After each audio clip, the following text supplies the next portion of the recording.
بسم اللہ الرحمن الرحیم۔ السلام علیکم۔ سچے عاشق رسول صلی اللہ علیہ وآلہ وسلم کے وفات کے بعد حضور صلی اللہ علیہ وآلہ وسلم کے وفات کے بعد حضرت بلال کی ایک اذان پورا مدینہ اسے سن کر رونے لگا تھا۔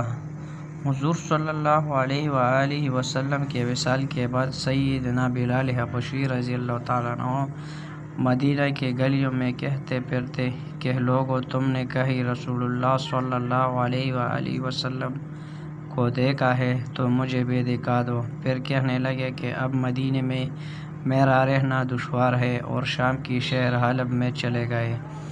تقریباً 6 ماہ بعد آپ صلی اللہ علیہ وآلہ وسلم کی خواب میں زیارت نصیب ہوئی تو آپ صلی اللہ علیہ وسلم فرما رہے تھے، اے بلال، یہ کیا بے وفائی ہے؟ تو نے ہمیں ملنا چھوڑ دیا، کیا ہماری ملاقات کا وقت نہیں آیا؟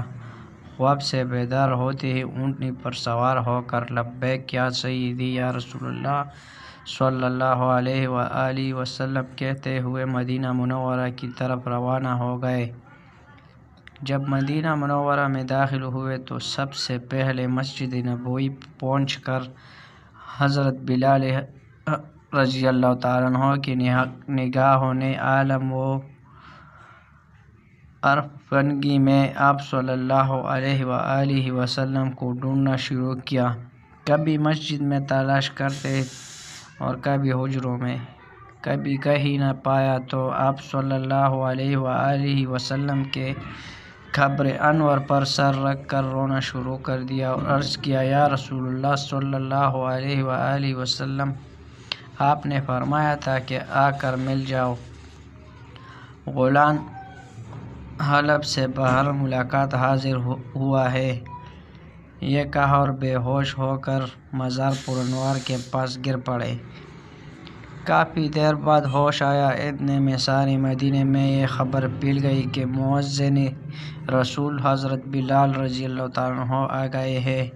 یہ مدینہ طیبہ کے بوڑھے جوان، مرد، عورت اور بچے اکٹھے ہو کر عرض کرنے لگے کہ بلال، ایک دفعہ وہ اذان سنا دو جو محبوب صلی اللہ علیہ وآلہ وسلم کے زمانے میں سناتے تھے۔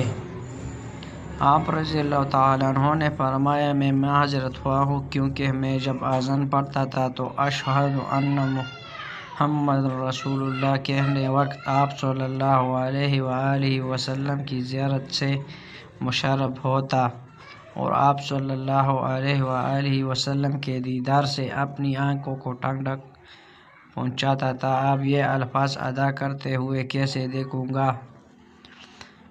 بعض صحابہ کرام رضی اللہ تعالیٰ عنہ نے مشورہ دیا کہ حسنین کریمین رضی اللہ تعالیٰ عنہ سے سفارش کروائی جائے، جب وہ حضرت بلال رضی اللہ تعالیٰ عنہ کو اذان کے لیے کہیں گے تو وہ انکار نہ کر سکیں گے۔ چنانچہ امام حسین رضی اللہ تعالیٰ عنہ نے بلال حبشی رضی اللہ تعالیٰ عنہ کا ہاتھ پکڑ کر فرمایا، یا بلال،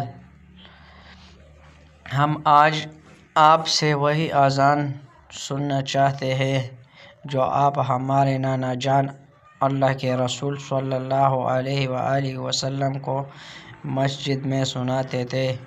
اب بلال رضی اللہ تعالیٰ عنہ کو انکار کا یارانہ تھا، لہٰذا اسی مقام پر کھڑے ہو کر اذان دی جہاں حضور صلی اللہ علیہ وآلہ وسلم کی ظاہری حیات میں دیا کرتے تھے۔ بعد کی کیفیات کا حال کتب سیر میں یوں بیان ہوا ہے، جب آپ رضی اللہ تعالیٰ عنہ نے بآواز بلند اللہ اکبر کہا، مدینہ منورہ گونج اٹھا۔ آپ جیسے جیسے آگے بڑھتے گئے جذبات میں اضافہ ہوتا چلا گیا۔ جب اشہد ان لا الہ الا اللہ کے کلمات ادا کیے، گونج میں مزید اضافہ ہو گیا۔ جب اشہد ان محمد رسول اللہ صلی اللہ علیہ وسلم کے کلمات پر پہنچے تو تمام لوگ، حتیٰ کہ پردہ نشین خواتین بھی گھروں سے باہر نکل آئے۔ رقص و گریہ زاری کا عجیب منظر تھا۔ لوگوں نے کہا، رسول اللہ صلی اللہ علیہ وآلہ وسلم تشریف لے آئے ہیں۔ آپ صلی اللہ علیہ وآلہ وسلم کے وصال کے بعد مدینہ منورہ میں اس دن سے زیادہ رونے والے مرد و زن نہیں دیکھے گئے۔